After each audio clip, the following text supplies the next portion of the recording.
An O'Reilly Auto Parts gift card is the perfect gift for that hard-to-buy-for person. Give the gift of convenience from O'Reilly Auto Parts.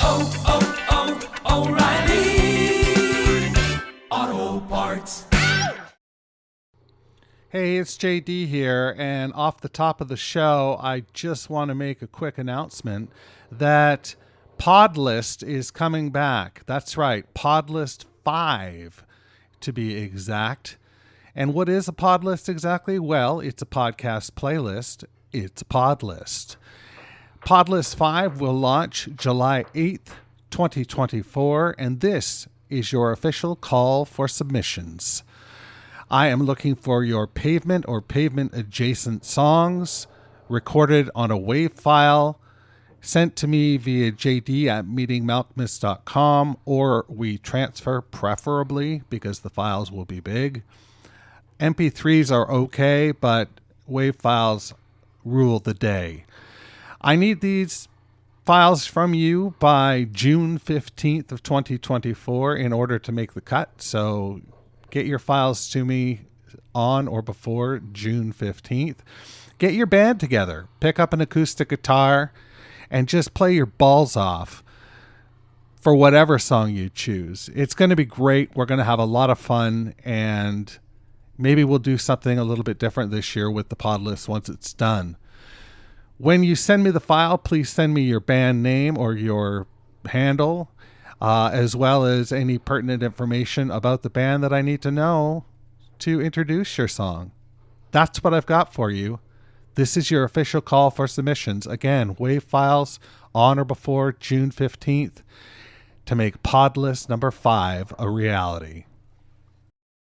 Previously on the Pavement Top 50. All right, that was the 5th track from Bright in the Corners, Old to Begin. It's our 3rd song from Bright in the Corners on the countdown so far. Of course, number 50 was Blue Hawaiian, and just last week we listened to Embassy Row at number 44. So here we are with Old to Begin. Josh in Pittsburgh, what do you think of this as track number 43? I love it. I love it. It was in my top 20. Oh, wow. Sure. Okay. Yeah. I was kind of sitting at my desk at work thinking about where I ranked these songs, and Set You Back, Set You Back, Set You Back just kept ringing in my head. It's not, it's probably lower down in my 20, but it's in my 20. Hey, this is Westy from the rock and roll band Pavement, and you're listening to The Countdown. Hey, it's JD here, back for another episode of our Top 50 Countdown for Seminole indie rock band Pavement. Week over week, we're going to count down the 50 essential Pavement tracks that you selected with your very own top 20 ballads. I tabulated the results using an advanced abacus and my toes, and all that's left is for us to reveal this week's track. How will your favorite song fare in the ranking? You'll need to tune in, or whatever the podcast equivalent of tuning in is, to find out. This week, we're joined by Pavement superfan Alan. So there's that. Alan, hello. How are you doing, motherfucker? I'm very good, motherfucker. It's a bit cold yeah, here. brother. Yeah, man. So I'm in good to Finland. have you here. Thank you. It's lovely to be here. Where are we talking to you from right now? So I am a Glaswegian. I'm a Scotsman, but I uprooted to Finland 8 years ago.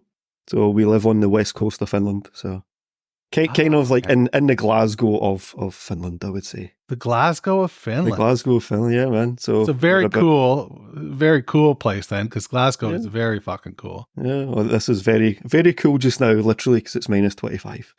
So what is the closest city? Next biggest one to here is probably Vasa.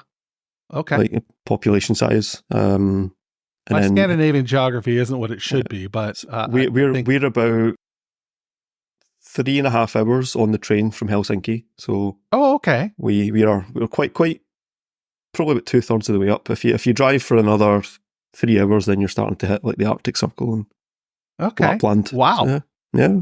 Fuck. Nice. That's wild. That is so wild. Yeah, man. Well, let's talk about Pavement. Absolutely. Talk to me about your experience with Pavement or your Pavement origin story? Yeah. So I was one of the people that first heard Pavement on the John Peel show on Radio 1, would have been. I don't know if you know who John Peel is. He was like a Seminole. He's a really, really important DJ in the UK. He just had the most eclectic, eccentric taste in music. So it would be a bit of heavy dub reggae one minute, some, post-industrial the next, and then he basically would put anything on, and he was a massive Pavement fan as well. So I would have heard him on his show. I had a great friend called Mark Porchani, who was, in those days, he was an avid cassette taper of all the radio shows. I believe that he still has his archive stretching back then, so he might be someone that would be good for you to speak to. Holy shit. Yeah, man. That would be cool to get digitized. Yeah, man. Well, we can speak after this, but I'll yeah. I think he would be someone really fascinating for you to speak to as well. Anyway, digressing. So I would have heard Pavement on John Peel, but then I missed I think it was 92, they toured Slatted and Enchanted, and they played at Strathclyde University in Glasgow. But I missed that gig by a couple of days. Oh, man. Yeah, man. Yep. Same thing happened with Nirvana when they played the QMU in Glasgow. I missed it I bought the single 3 days after they played. Yeah. Good luck. But I mean, I got to see Pavement on all the other tours after that. You did? Yeah. And so you're a Turbo fan, man.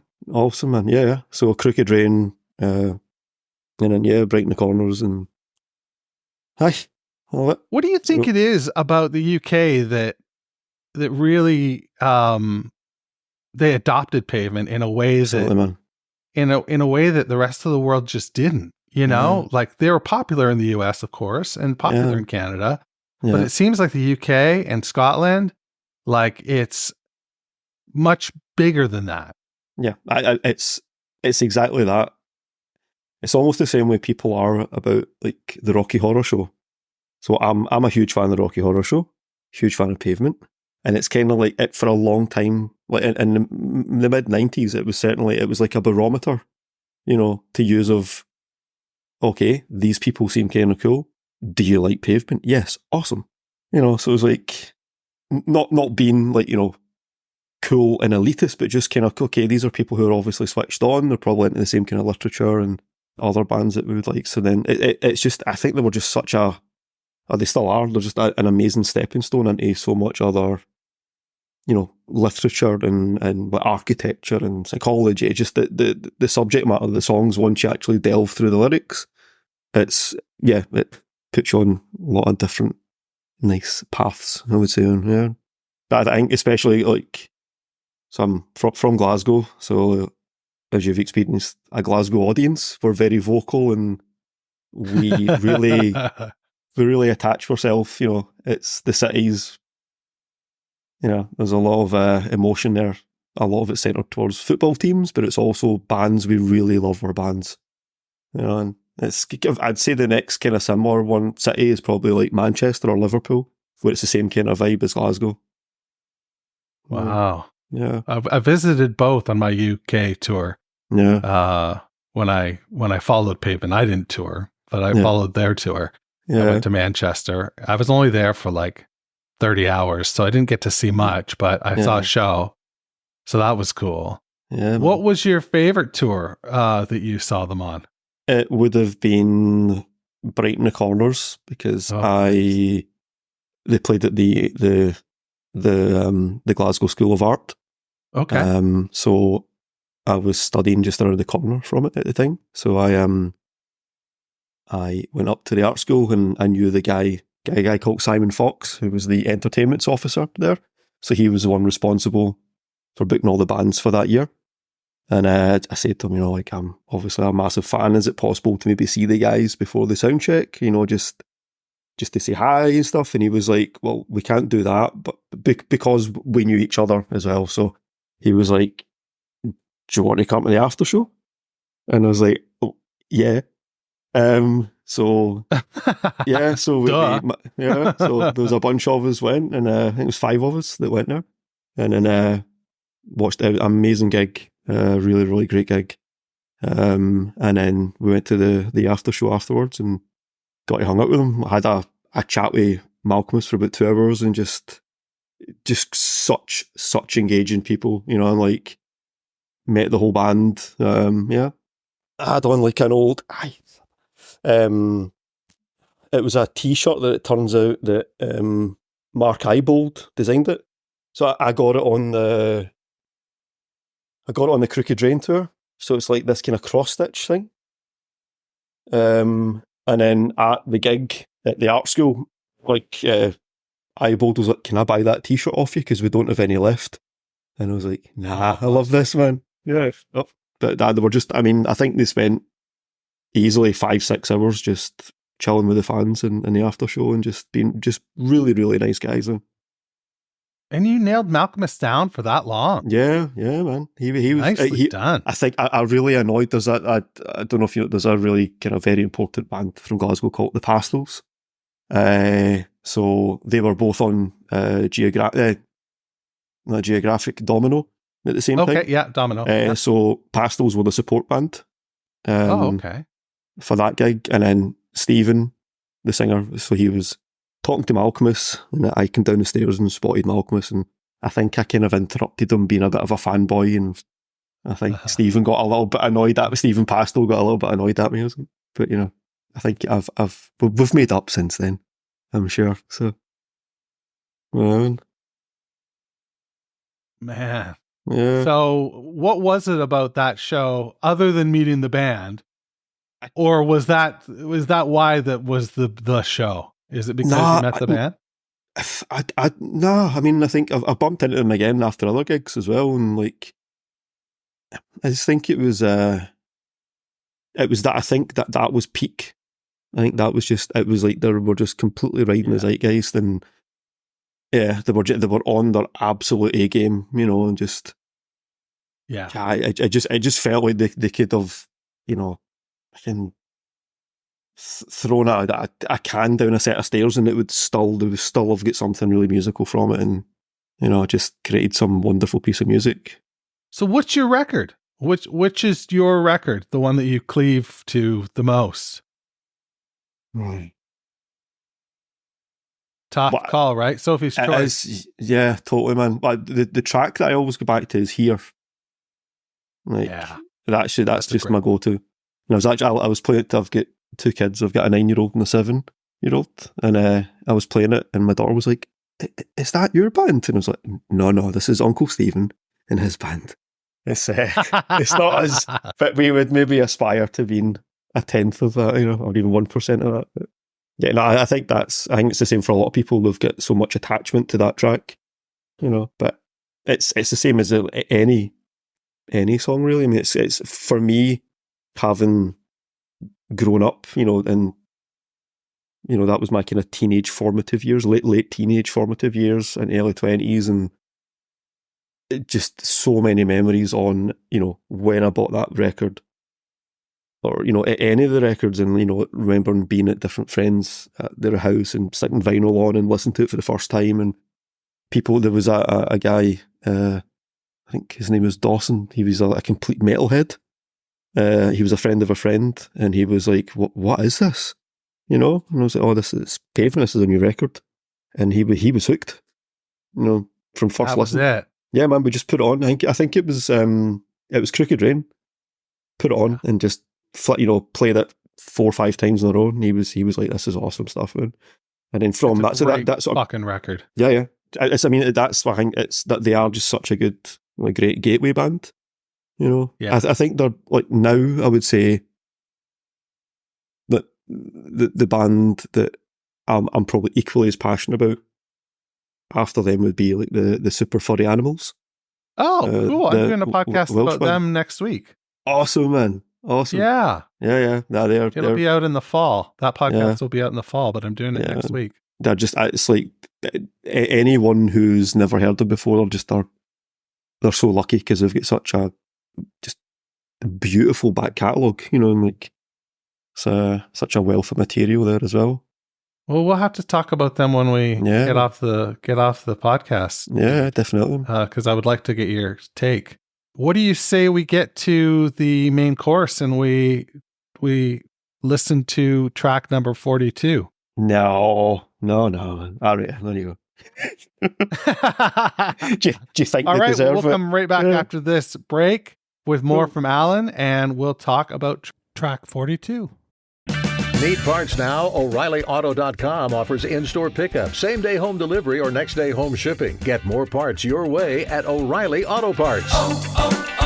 O'Reilly Auto Parts. Hey, this is Bob Nastanovich from Pavement. Thanks for listening. And now on with a countdown. 42. Hey, do you need a reason? Is there a separate season from which to come out of the spring? I wait all summer long, and then the winter's long, and then it's longer than afterwards. I don't need a timekeeper, I don't need an interlocutor. Baby, you're looking a little cuter day by day. Well, if you need a trademark for your sound, better look around. Treat it like a window, not a door. We'll get some more.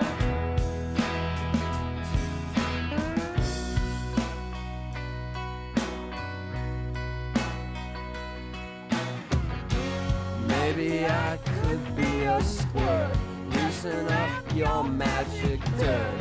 Hold you down before the excellent coming of age. Maybe then you'd squirt along and sing, oh, sing along. What you want to do? So easily.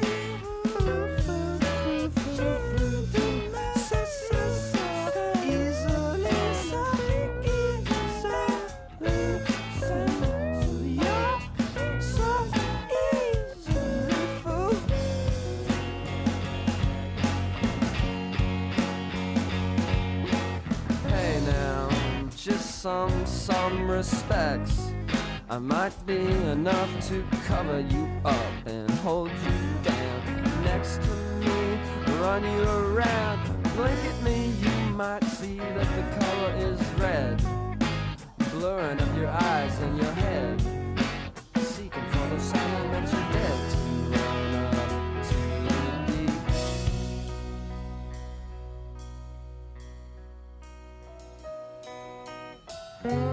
Copper tones and empire homes. Everybody needs a home. Takes centuries to build, seconds to fall. Hit it.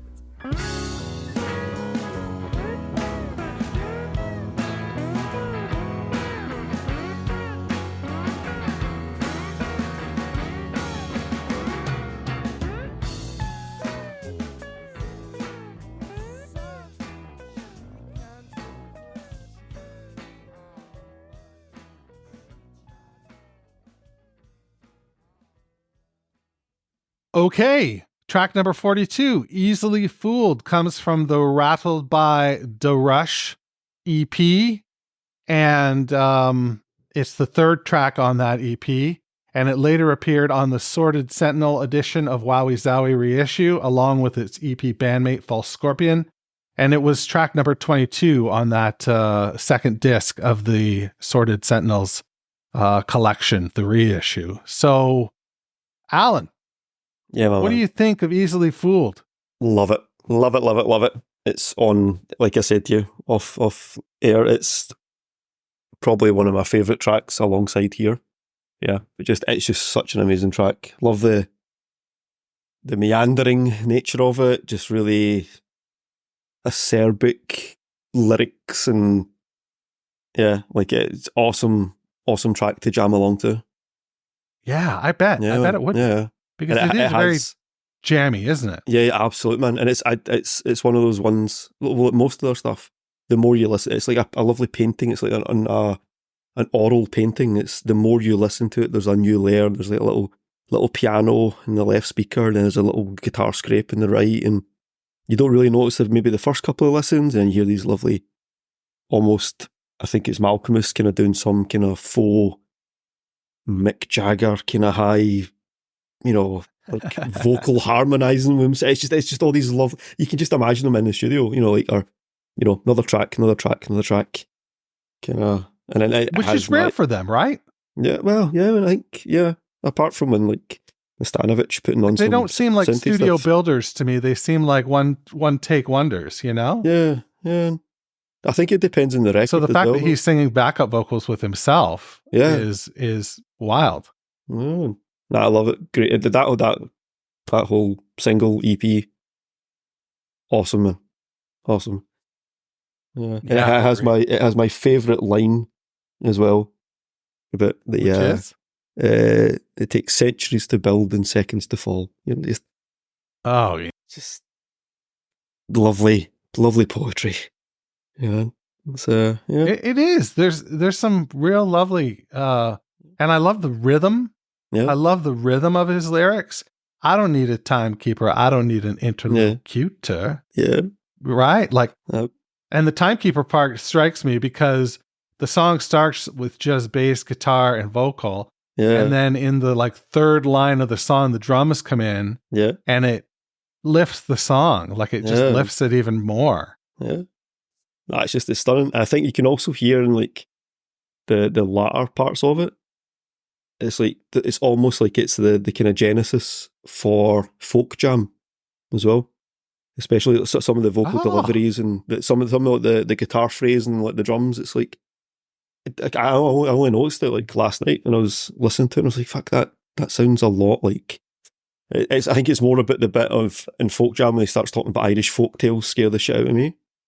It's those kind of phrases you can hear like almost as if it's like a quick sketch, and that then developed into that track. It's yeah.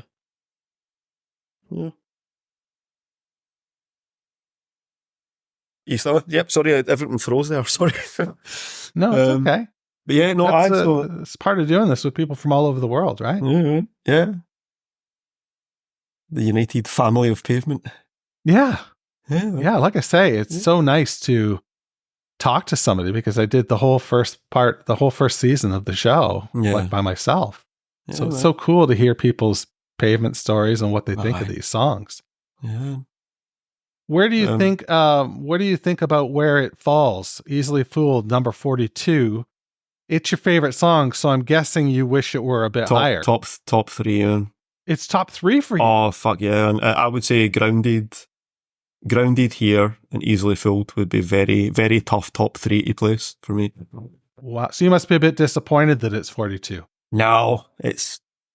If someone's introduced to it that they've never heard it before, then that's what matters. And it's Pavement. Doesn't matter where it goes. They're all fucking number 1. So So yeah, man. There is no bad Pavement track. Even Westing by Musket and Sextant. There's a lot of difficult pieces on that, but even then, there's no bad track on that either. No, I agree. I agree. Yeah. Those first EPs are very different. I like more melodic stuff, but you get that. You get Box Elder like right away. Yeah. Which is fantastic. So, dude, you're in a band. Yeah. Aye. You need to do. I'm going to do a Pavement pod list again this year. Yeah. Where I get people to like cover Pavement songs and send them in, and then I release it. Yeah, as awesome. as a podcast. Yeah, man. So that's going to come out in July. So get cracking on that.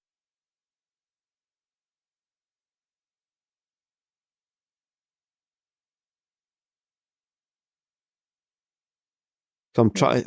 I'll need to get in touch with Andrew Graham, and then pass. If he doesn't know about you already, then I'll connect you guys up. But But I think That would be he's cool. he's a fascinating guy. He's got such a a very broad musical taste as well. Like, you know, he's I think I find that Pavement fans usually do have pretty broad musical taste. Yeah, man. Yeah. You know, they're more accepting and they're more open to listen to new and different things. Yeah. Yeah. But I think it's lovely now seeing them, because I went to the reunion gigs on like 2010, and it's like, it was just amazing to see this at least one new generation coming up, you know, and you're going, fuck, you know, like, as cultish as they were the first time around, it's great to see them kind of getting their dues, you know, and like actually, you know, making a bit of money off it, you know, and like just... Agreed. 100%. Like, I hope this is funding their retirement. Absolutely, man. But I don't know if you know the story, but one of the rumours of why they did the whole reunion concerts was apparently Bob Nastanovich was like a fucking degenerate gambler, and he got in deep to the wrong people for a lot of money, and then he approached the guys and went, the only way we can make fast cash is if, you know, do you want to do like these concerts? And they went, fuck it, we'll do like 5 to begin with and that'll cover it, and then we'll see how it goes, and then it just snowballed from that. Holy shit. Yeah. But again, you don't know if he's obviously he's a bit of a character, so I mean that was it came from his mouth in an interview, so wow. You know, you don't know if he's the king of bullshit or not, so that's rad. Yeah, man. Anything else you want to add about Easily Fooled?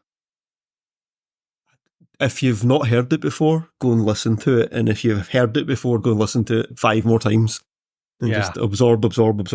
Yeah, and just and read the lyrics.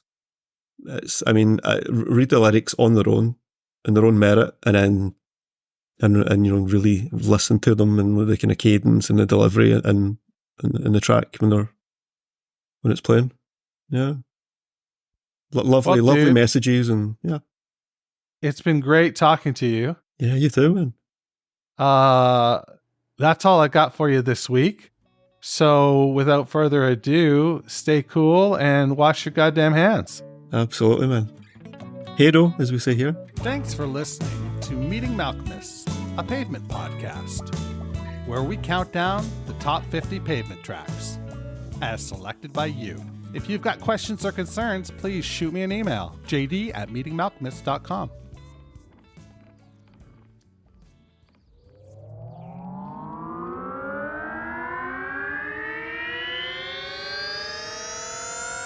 To